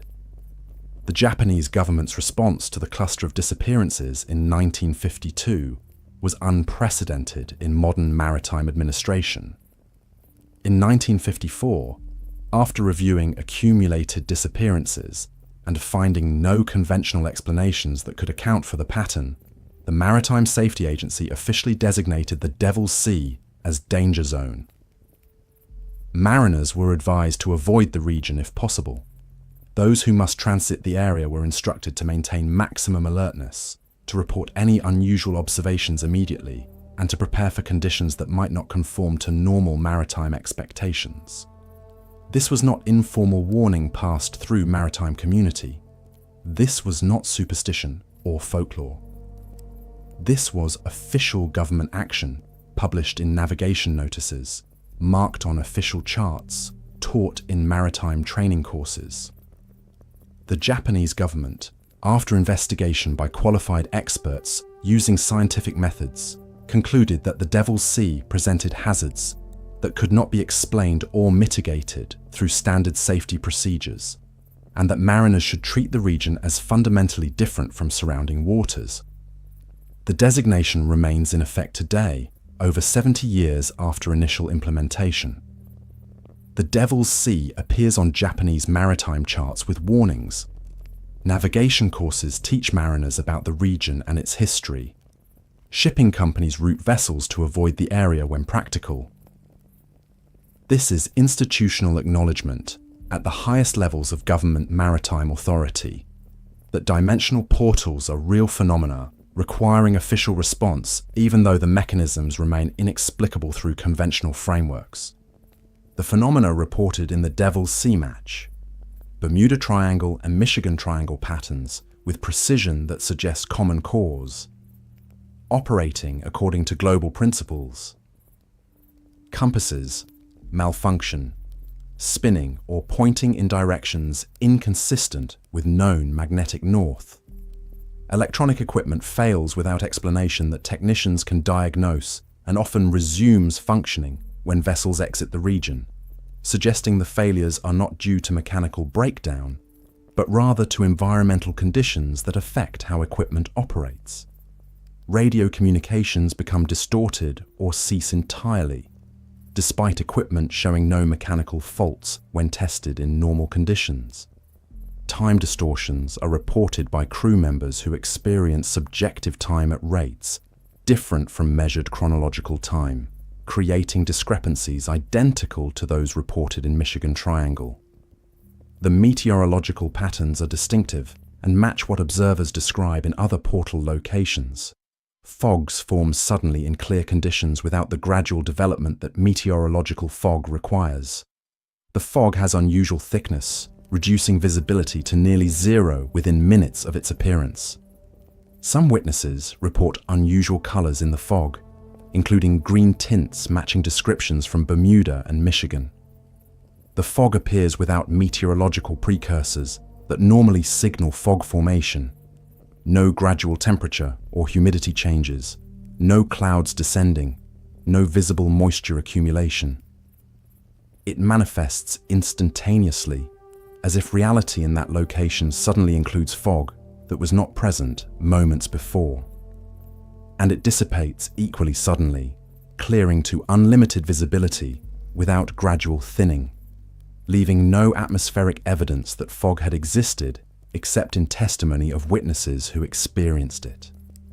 Waterspouts appear with frequency elevated above baseline expectations for the region's normal climate patterns. But these are not typical waterspouts that form through atmospheric convection, creating rotating columns of air over water surface. Witnesses describe waterspouts appearing instantaneously, fully formed, without the visible rotation and cloud formation that precedes normal waterspout development through meteorological processes. They demonstrate unusual stability, remaining in place rather than moving with prevailing winds as normal waterspouts do. And they sometimes appear in clusters, multiple waterspouts forming simultaneously in patterns suggesting coordination, rather than independent meteorological events that happen to coincide temporally. Underwater sounds are detected by sonar that do not match any catalogued marine life or known geological processes. The sounds show structure, suggesting they carry information or represent communications between sources that coordinate activities. They appear in sequences that recur with patterns suggesting intentional transmission rather than random natural emission. But attempts to decode the sounds as language or to determine their source through acoustic triangulation fail to produce coherent results that acoustic engineers can interpret.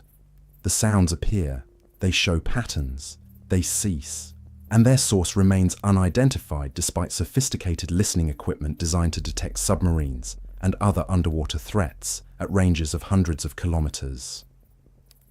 Aerial phenomena appear above the Devil's Sea with regularity that has been documented by military and civilian aircraft.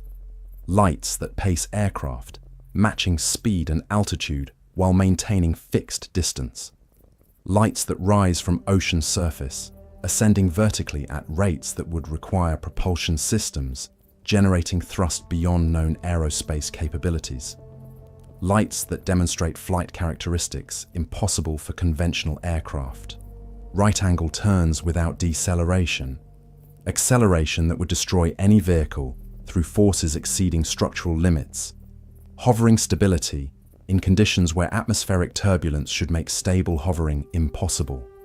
These sightings predate modern drones and match descriptions of lights observed at Hessdalen Valley in Norway and over the Michigan Triangle, suggesting that whatever manifests in those locations also manifests above Pacific waters according to global pattern of dimensional interface phenomena.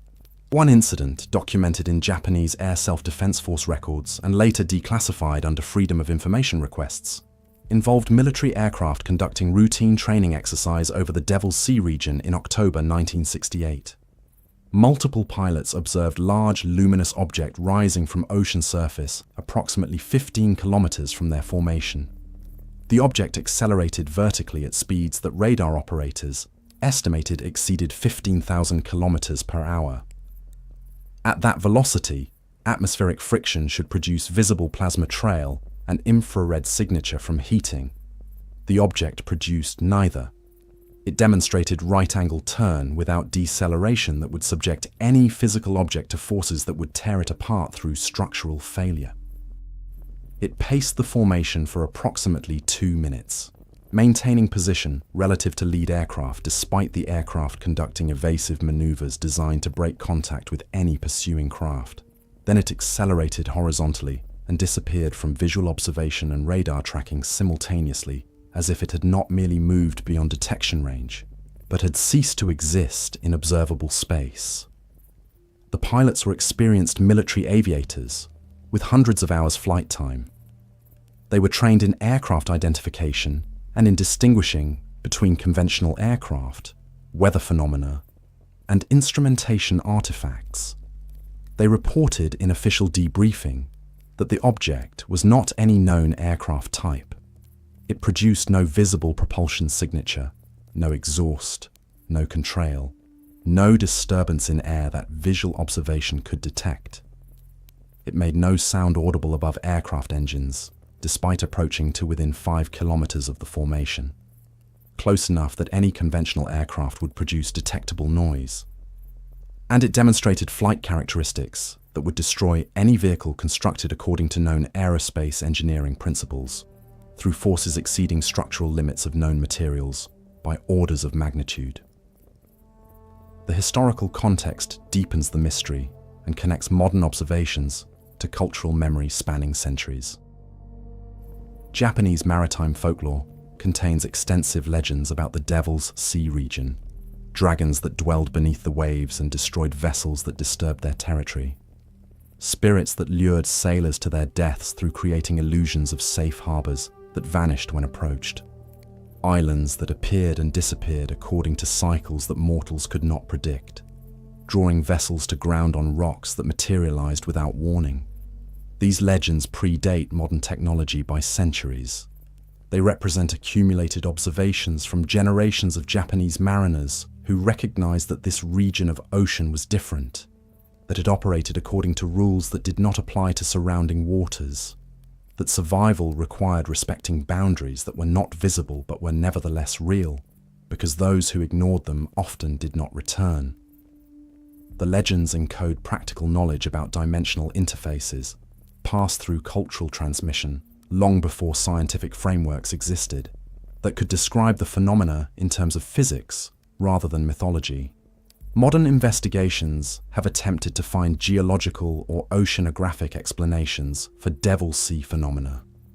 The region sits above subduction zone, where the Pacific plate slides beneath the Philippine plate. This tectonic activity creates underwater volcanoes and significant seismic instability. Perhaps volcanic gases erupt periodically, creating conditions that sink ships by reducing water density below the point where it can support vessels' weight. Perhaps seismic activity generates electromagnetic disturbances that affect compasses and radio communications. Perhaps underwater earthquakes create rogue waves that overwhelm vessels before crews can respond. But these natural explanations face the same challenges they face in explaining Bermuda Triangle and Michigan Triangle phenomena. Volcanic gases should leave evidence, disturbances visible on ocean surface, gas signatures detectable by aircraft, temperature anomalies that instruments would measure. Ships sunk by gas eruptions should rest on ocean floor, where sonar can locate them through standard search techniques that locate wrecks routinely in other locations.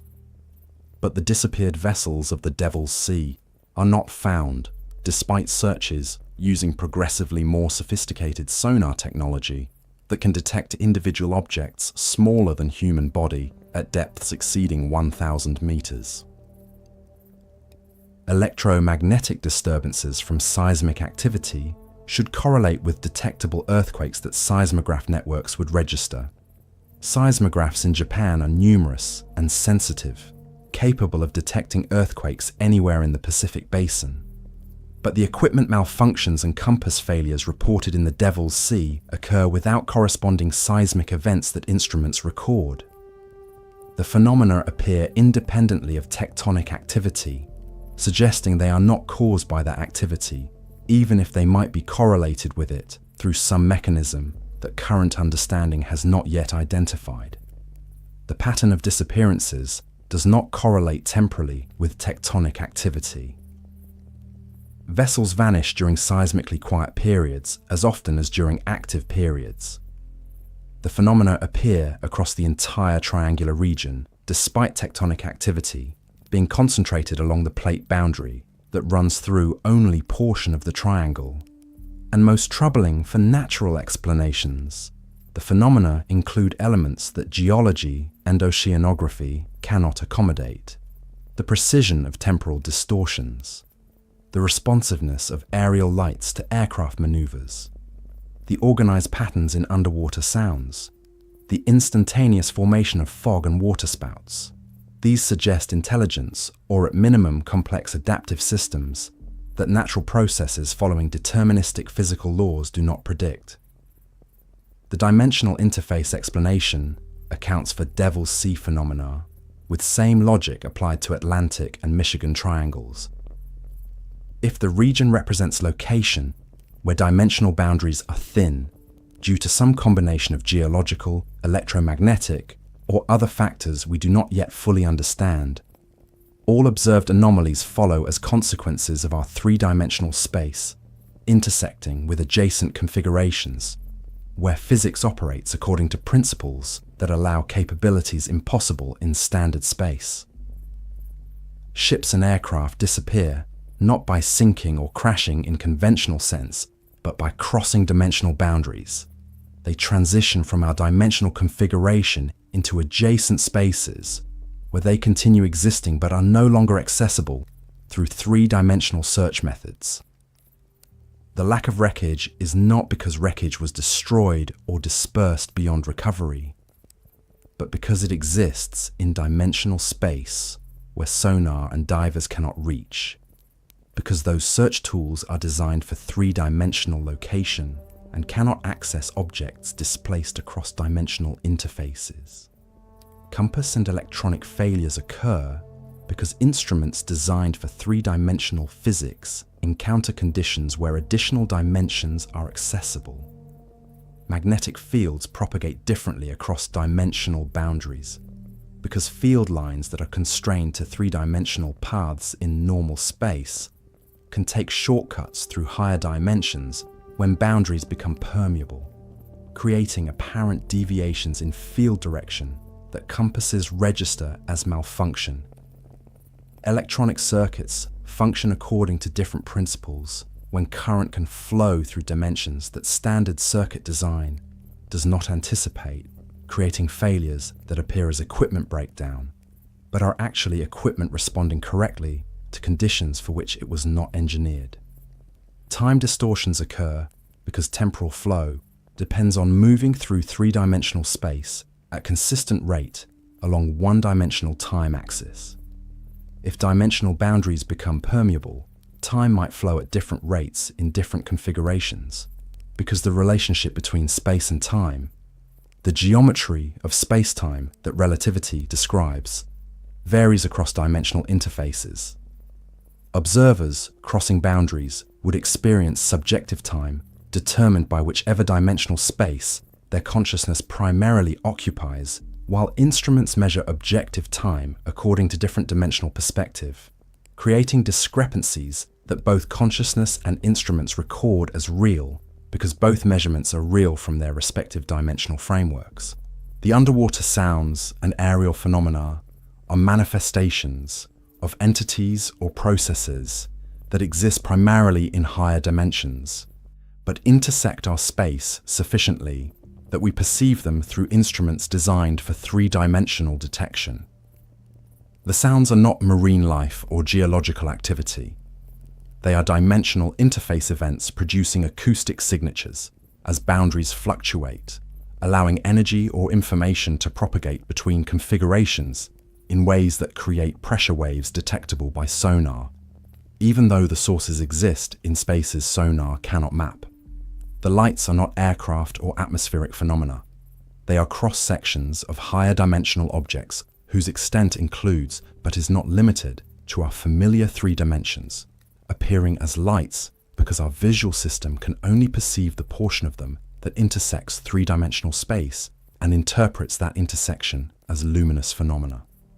The Japanese government's designation of the Devil's Sea as danger zone represents official acknowledgement at the level of National Maritime Authority, responsible for safety of all vessels in Japanese waters, that dimensional portals are real phenomena requiring institutional response.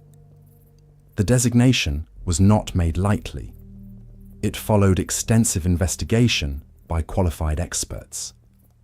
It required overcoming bureaucratic reluctance to acknowledge phenomena that scientific frameworks could not explain. It has persisted for 70 years because the phenomena continue and because no conventional explanation has emerged that would allow withdrawing the warning without compromising mariner safety. The designation remains active because the phenomena remain active. Ships still vanish occasionally. Aircraft still report unusual encounters.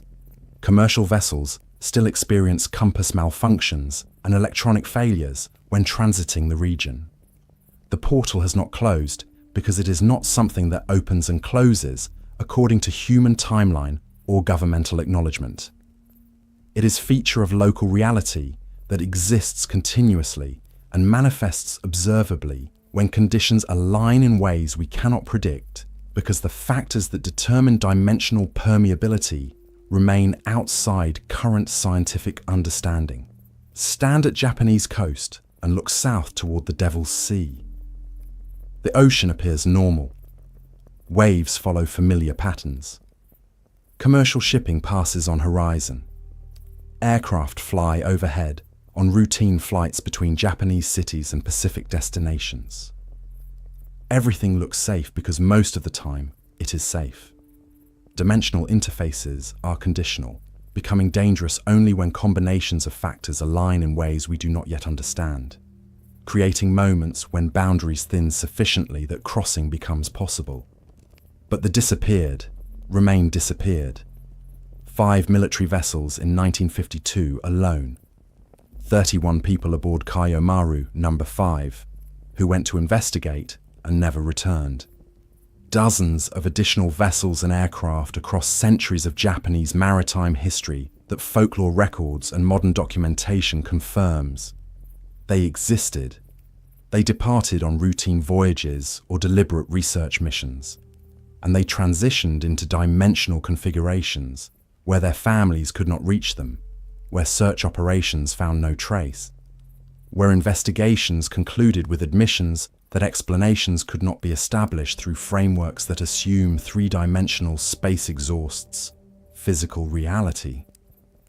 The Dragon's Triangle and the Bermuda Triangle, separated by half the world's circumference, demonstrate identical patterns. Disappearances without wreckage, equipment malfunctions without mechanical cause, time distortions experienced by survivors, government investigations acknowledging phenomena while admitting inability to explain them through conventional physics. The precision of this pattern matching across oceanic portals thousands of miles apart suggests that whatever creates thin places in dimensional boundaries operates according to global principles rather than local accidents. That portals are features of reality distributed according to logic we have not yet decoded, but that operates consistently enough that we can recognize the signature even if we cannot yet predict where or when it will manifest.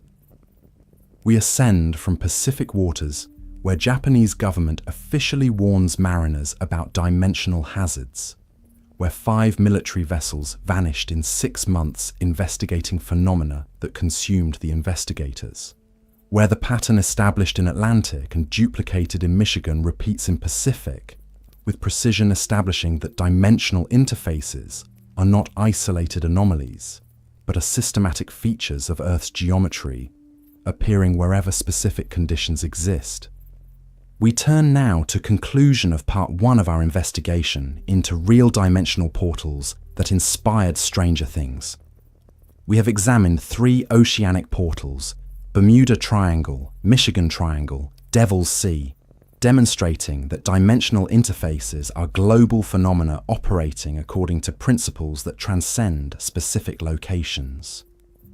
But these 3 portals are only beginning of catalogue. In part 2, we will turn to terrestrial portals, where Pentagon investigators spend millions studying ranch that violates known physics, where 5 people vanished in 5 years from small Vermont region, where Norwegian scientists document lights that have defied explanation for 40 years, where 20,000 people have disappeared in Alaska under circumstances that resist conventional explanation. The pattern extends from water to land, from ships to people walking marked trails, from military aircraft to hikers who vanish between one footstep and next. We return now from 3 locations where water hides dimensional interfaces that governments acknowledge but cannot explain through conventional physics.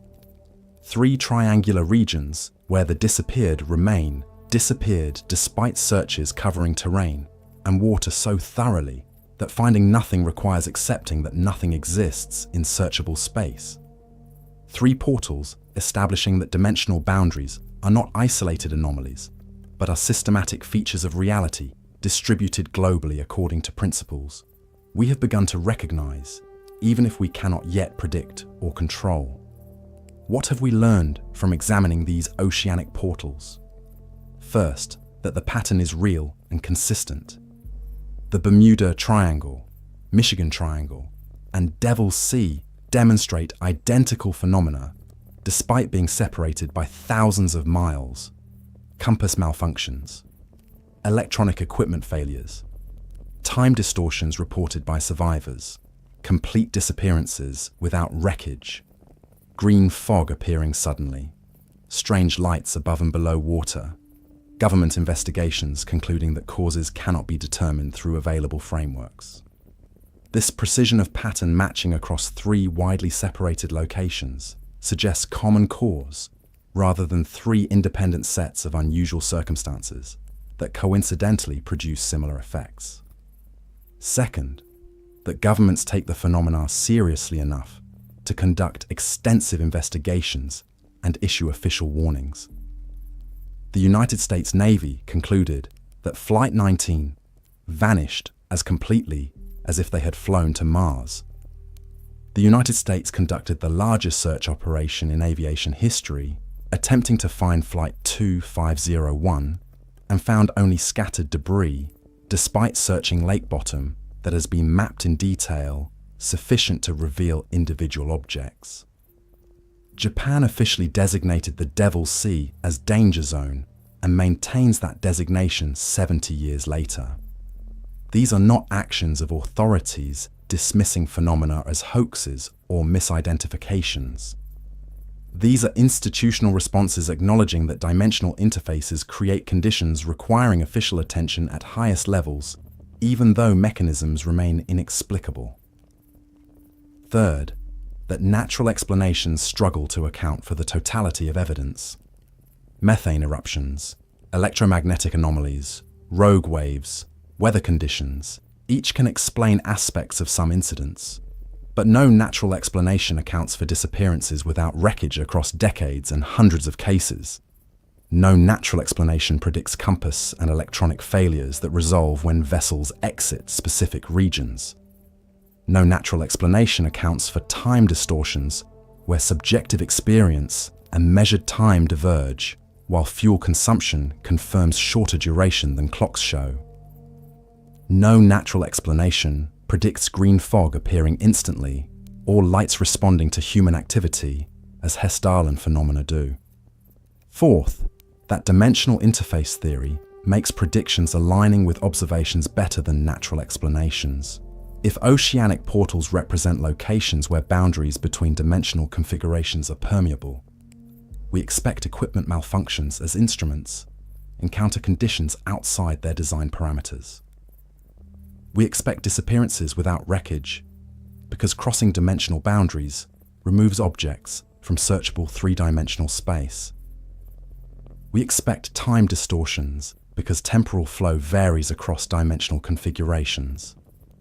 We expect geographic clustering because dimensional interfaces exist at specific locations where conditions make boundaries thin. All these predictions match documented patterns from Bermuda Triangle, Michigan Triangle, and Devil's Sea. Fifth, that the triangular geometry appearing in all three portals suggests dimensional interfaces operate according to principles where triangular configurations have special significance. String theory and M theory propose that reality includes more than three spatial dimensions. Perhaps triangular regions concentrate whatever factors create dimensional permeability: electromagnetic fields, tectonic stress, ocean currents, atmospheric conditions, or combinations we have not yet identified, in ways that create stable portals operating continuously, even if they manifest observably only under specific conditions.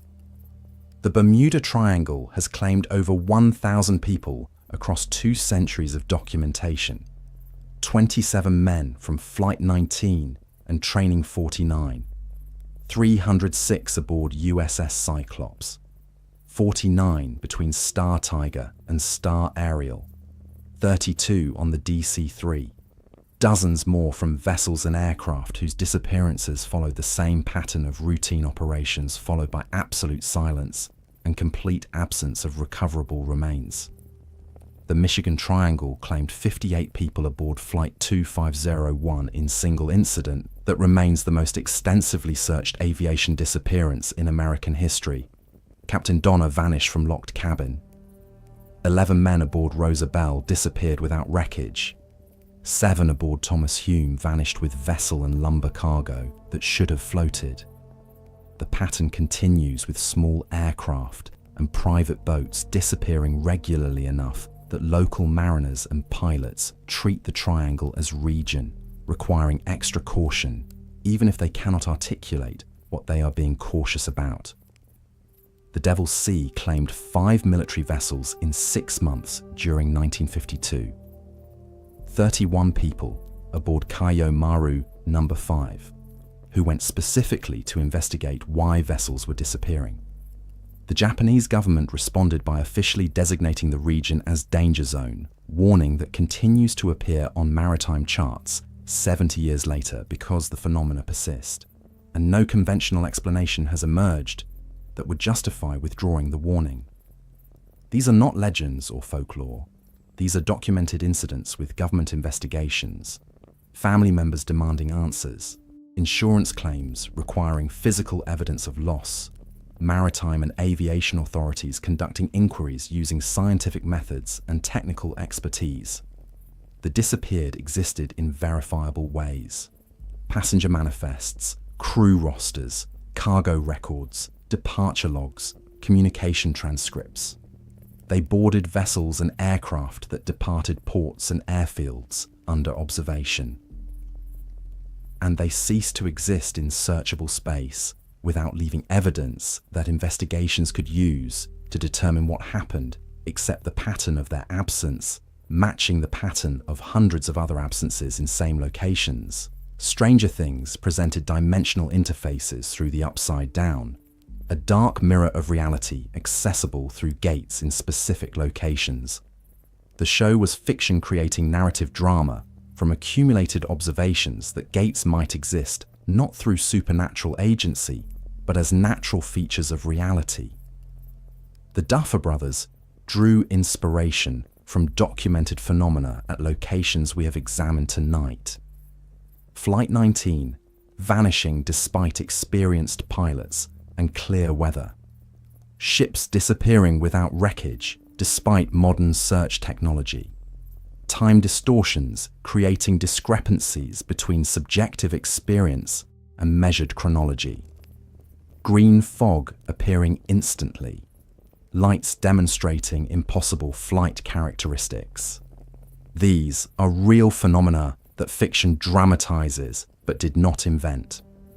The oceanic portals we examine tonight establish foundation for understanding dimensional interfaces as global features of reality rather than isolated anomalies. But water is not the only environment where boundaries thin. In part 2 of our investigation, we turn to land, to forests where people vanish from marked trails while companions walk meters behind them, to ranch where Pentagon investigators documented phenomena violating known physics consistently enough to justify $22 million in research funding, to valley where lights have been photographed and measured scientifically for 40 years without producing explanation accounting for their behaviors, to wilderness where 20,000 people have disappeared under circumstances that resist conventional explanation, and where congressmen vanished during largest search operation in American history. The pattern extends from oceanic to terrestrial, from disappearances involving vessels and aircraft, to disappearances involving people walking trails that are marked, maintained, and searched so thoroughly that missing persons should be found if they remained in three-dimensional space accessible to standard search methods. The portals are not limited to water or to any specific environment.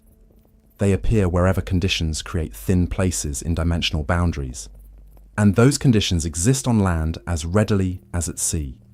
Subscribe to this channel if you value investigations into phenomena that governments document but cannot explain through current scientific frameworks.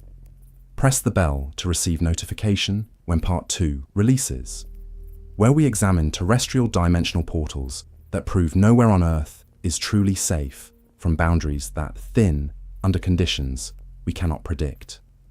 Leave a comment telling me which oceanic portal disturbs you most, which disappearance resists explanation most completely, which phenomenon demands acknowledgement that reality includes more than 3 dimensions, even though admitting this requires accepting that our understanding of physical laws is incomplete.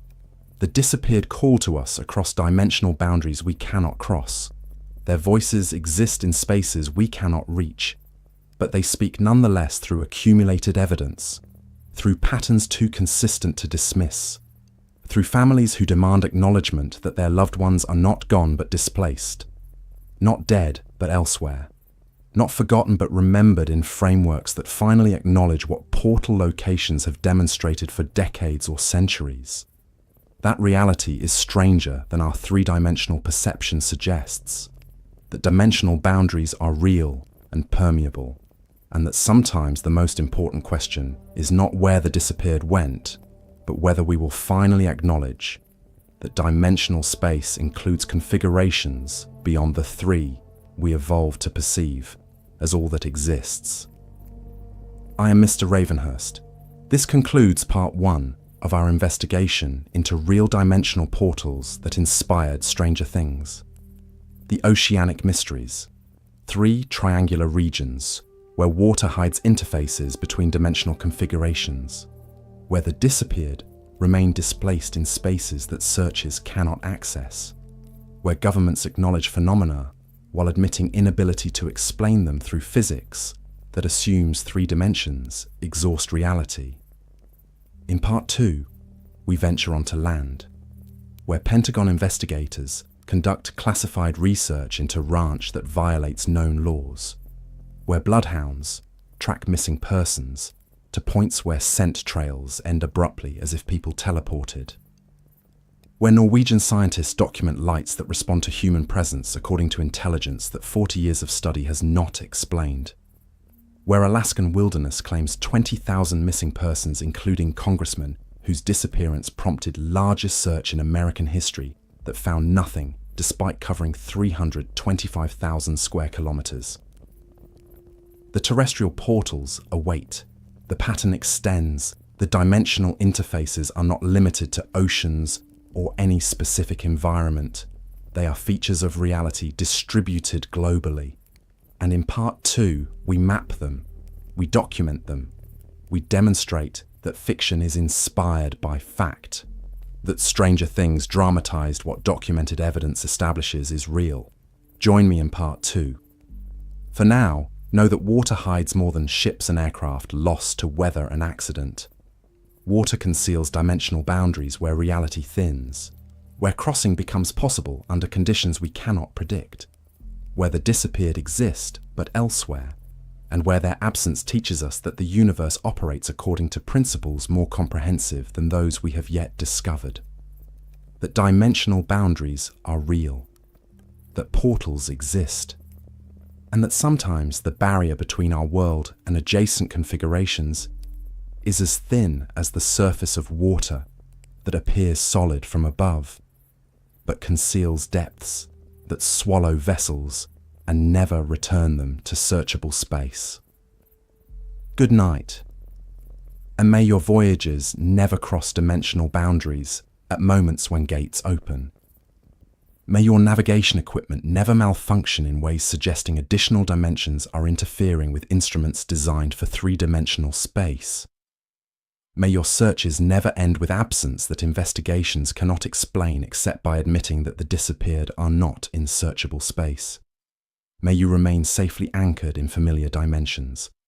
Until part 2, where terrestrial portals demonstrate that land offers no more safety than water when dimensional walls grow thin.